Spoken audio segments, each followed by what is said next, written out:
हरियाणा की हर अपडेट के लिए बेल आइकन दबाएं और सब्सक्राइब करें STV हरियाणा न्यूज।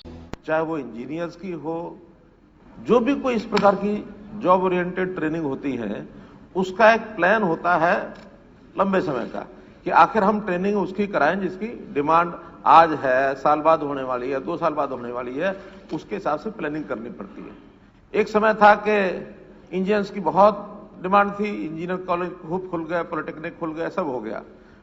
डाउन आ गई, वही पॉलिटेक्निक बंद हो गए। आज डॉक्टर्स की जरूरत है। एक समय पहले भी, आज से 30 साल पहले भी डॉक्टर्स की बहुत जरूरत आई थी और मेडिकल कॉलेजेस नए नए सारे खुले थे, लेकिन बाद में थोड़ी डिमांड वो कम हुई। अब फिर डिमांड हो गई तो हमको मेडिकल कॉलेजेस पर ध्यान देना है।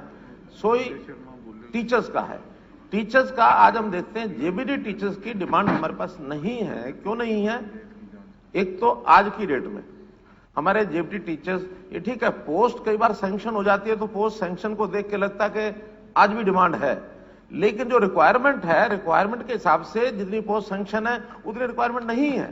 उसका एक कारण है, जब हमने ये गेस्ट टीचर वगैरह पीछे लगा करके छोड़ गए थे, अब वो गेस्ट टीचर का झगड़ा सुप्रीम कोर्ट तक गया और जाने के बाद आखिर यही हुआ कि भाई चाहे वो एडॉक बेसिस पर थे, गेस्ट टीचर थे, उनको किसी न किसी तरीके से एडजस्ट किया जाए।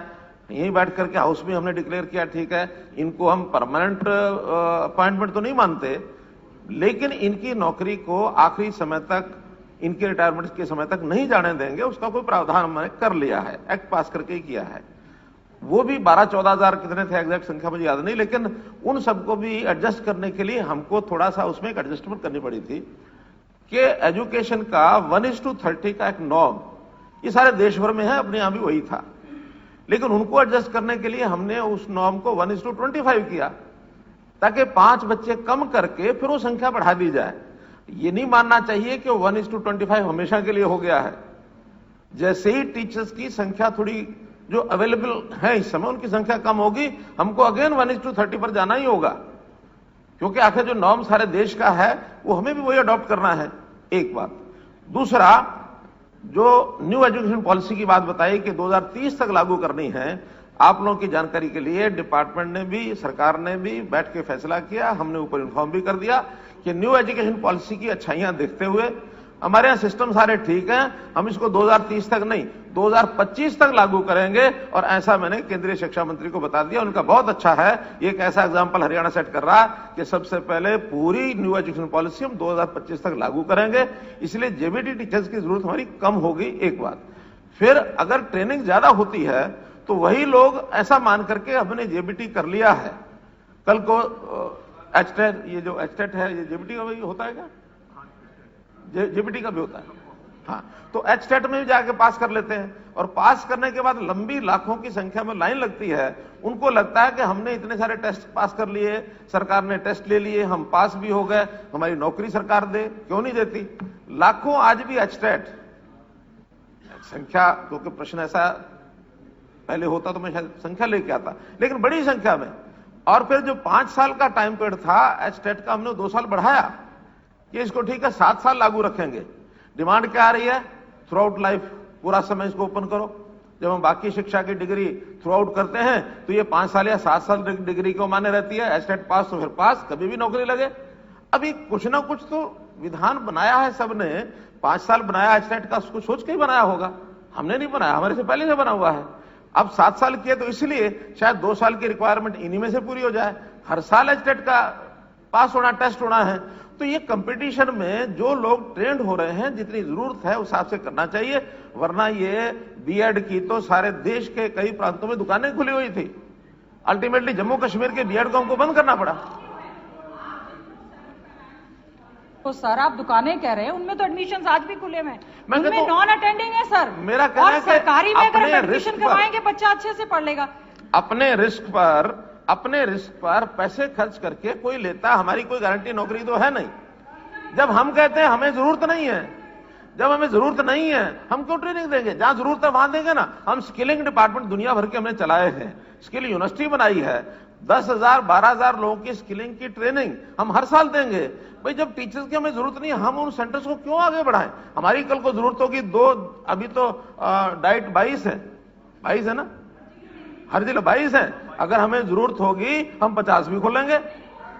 अरे उसमें सीटें बढ़ा देंगे, नहीं खोल सकते तो सीटें बढ़ा देंगे। आखिर जरूरत होगी, जरूरत के हिसाब से तो करेंगे। जरूरत नहीं है तो किसी को अंधेरे में डालने का हमारा कोई योजना नहीं कि एक किसी युवा को ट्रेनिंग करा दो, अंधेरे में छोड़ दो। जिस चीज की जरूरत है वो करते रहेंगे, जरूरत नहीं है तो जबरदस्ती नहीं करेंगे। और एक दूसरी बात जब यह विषय आता है ना कि इंफ्रास्ट्रक्चर क्या करेंगे, देखिए एनईपी की या शिक्षा की कुल मिलाकर टारगेट होता है हमारे बच्चे शिक्षा वाले। टारगेट ये नहीं होता कि हमारी बिल्डिंगें हैं वो हमारा टारगेट है, इसे स्कूल चलाओ ही चलाओ। उसके साथ फिर टीचर्स भर्ती करके उनको व्यवसाय दो ही दो। रोजगार देना एक विषय है, लेकिन टीचर भर्ती करके उनको रोजगार दो। यहां हरियाणा के अंदर जब हमने ये आधार बेस्ड जब तक एडमिशन नहीं किया था तब तक स्कूल के बहुत परिवारों के बच्चे प्राइवेट स्कूल में भी एडमिशन है उनका, सरकारी स्कूल में भी है। जिस साल 3 साल पहले जब हमने आधार बेस्ड किया 2 लाख बच्चे एडमिशन कम हुए। नहीं हमने आके किया, बाद में हमारे समय में कम हुआ, ये पायलट किया, लेकिन कंप्लीट जब हुआ उसमें 2 लाख बच्चे कम हुए। कहां गए 2 लाख बच्चे? ऐसा तो है नहीं कि भी एकदम पॉपुलेशन गिर गई। डबल एडमिशन पढ़ाने के लिए प्राइवेट स्कूल में भेजेंगे और सरकारी सहायता के लिए सरकारी स्कूल में एडमिशन कराएंगे। फिर उनके बच्चों को टीचर्स भी लाते थे। क्या यहां 50 बच्चे दिखा देंगे तो 2-3 टीचर काम आ जाएंगे। आज जब कट गए उसमें से बच्चों के नाम, तो वही कहीं 5 बच्चे, कहीं 10 बच्चे, कहीं 8 बच्चे। हमने ठीक है, राइट टू एजुकेशन में 1 किलोमीटर के अंदर स्कूल होना चाहिए। पहली बात तो है कि बहुत से स्कूल वो बंद किए हैं जो 1 किलोमीटर के अंदर डबल स्कूल थे, उसमें 1 किलोमीटर बच्चा जा सकता है। फिर दूसरा, जो स्कूल बंद किए बच्चे कम थे, दूसरा उसी में राइट टू एजुकेशन में है कि अगर 1 किलोमीटर के अंदर नहीं है तो बच्चा दूरी पर है तो उसको ट्रांसपोर्ट फैसिलिटी दो, हम ट्रांसपोर्ट फैसिलिटी देंगे। लेकिन कहीं 10-15 बच्चों के ऊपर 1 या 2 टीचर रख करके आज हमारा इतना महंगा पड़ता है ये सारा पर स्टूडेंट। हमने जब हिसाब लगाते हैं तो जब शुरू में 15-16 में लगाया तो 22,000 रुपया खर्च था, आज 28,000 रुपया एक बच्चे का खर्च आ रहा है। प्राइमरी का भी बच्चा है तो 28,000 रुपया खर्च आ रहा है, जबकि आज जो पब्लिक में प्राइवेट में स्कूल चलाते हैं उन सबका 9,000, 8,000, 10,000, 11,000 रुपया आ रहा है। क्यों आ रहा है? मैं बता रहा हूं क्यों आ रहा है। हमारा एक टीचर भर्ती होता है वो कम से कम 35-40 हजार से शुरू होता है, और जब आगे उसकी जैसे जैसे आगे बढ़ता है उसकी आयु बढ़ती है, उसको प्रमोशन मिलती है, उसकी इंक्रीमेंट लगती है, टीचर हमारा 80,000, 90,000 में पढ़ता है। प्राइवेट स्कूल में वो टीचर 15-16 हजार से शुरू करते हैं, कहीं तो बहुत ही कम करते हैं। लेकिन हम उस हक में नहीं है कि इतना कम करें कि टीचर का अपना गुजारा ही ना हो। लेकिन वो 18-20 हजार से शुरू करते हैं, उनके 35-40 हजार से ऊपर टीचर ही नहीं है। लेकिन हम इसका वो एक दूसरी दिशा में चला जाएगा वो, यानी बहस। हम एक संतुलन बजट का भी बैठाना है। आज हमारा 80,000 से ऊपर टीचर है।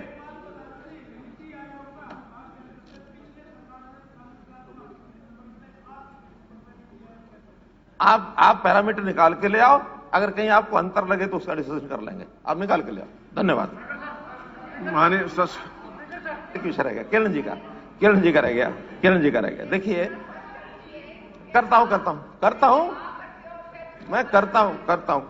देखिए, पहली बात तो है कि एक नौकरी व्यक्ति लगता है और किसी कारण से कोई विवाद होता है, उस विवाद का अगर डिपार्टमेंट फैसला नहीं कर पाता तो अल्टीमेटली वो व्यक्ति कोर्ट का सहारा लेता है, और कोर्ट का कोई आदमी सहारा लेता है तो वो लोअर कोर्ट से लेकर सुप्रीम कोर्ट तक कहीं भी जा सकता है। डिपार्टमेंट के लिए भी रास्ते खुले हैं और लोअर कोर्ट से कहीं भी जा सकते हैं। लेकिन कहीं भी हमको ये बाध्यता नहीं है कि हमने कौन से कोर्ट की बात माननी है, कौन सी नहीं माननी है। अगर कोई सरकार के फैसले से एग्रीव्ड है तो उसके लिए रास्ते खुले हैं, कहीं जाए। आखिर एक हाई कोर्ट ने फैसला दिया है कि इस व्यक्ति को ज्वाइन कराओ। अब आप कहते हो सुप्रीम कोर्ट में क्यों नहीं गए? भाई हमारा किसी से कोई द्वेष नहीं है, कोई विरोध नहीं है। हाई कोर्ट ने फैसला दिया, हमने उसको मान लिया है। अगर कोई एग्रीव्ड है, सुप्रीम कोर्ट ना जाना तो कोई जाए। भाई हम तो एग्रीव्ड इसलिए नहीं है कि हम सुप्रीम कोर्ट के फैसले को हाई कोर्ट के फैसले को मानते हैं, अब उनको फैसला मान करके और हमने उसको लागू कर दिया है। हमें लगता है कि हमारी कोई एग्रीमेंस उसके खिलाफ नहीं है। हाँ, अगर हम सुप्रीम कोर्ट में जाते कल को कोई क्या कहता कि नहीं इसके खिलाफ आप कोई बायस है, बायस है तो इसके खिलाफ आप काम कर रहे हैं। हमारी कोई बायसनेस नहीं है किसी से। एक हाई कोर्ट का फैसला है, हमने मान लिया है। किसी को उसके अगेंस्ट कोई ग्रीवेंस है, कोई अग्रीव्ड पार्टी है, he should go to supreme court. धन्यवाद। मुख्यमंत्री जी कि आपने जो है सुप्रीम कोर्ट नहीं गए, वो आपका सरकार का फैसला होता है, लेकिन इसके अंदर, इस पर्टिकुलर केस के अंदर पहले आपने रजामंदी दे दी है, आपके जो है चीफ सेक्रेटरी के ऑफिस से फाइल पे आपने रजामंदी दी है according to the paper, and उसके बाद जो है एजी ने भी ओपिनियन दिया है कि this is a fit case to be taken up in the supreme court, LPA इसमें फाइल होना चाहिए। उसके बाद जो है ऐसी क्या मजबूरी थी कि आपको अपने ऑर्डर्स वापस लेने पड़े, है ना? क्योंकि ये तो स्पष्ट नजर आ रहा है कि कुछ ना कुछ बहुत जबरदस्त ये गठबंधन की जो है कहीं ना कहीं इस तरह की कहते हैं मजबूरी हो रही है आपके साथ और आपको दबाया जा रहा है इसमें। माननीय सदस्यगण, एक मिनट।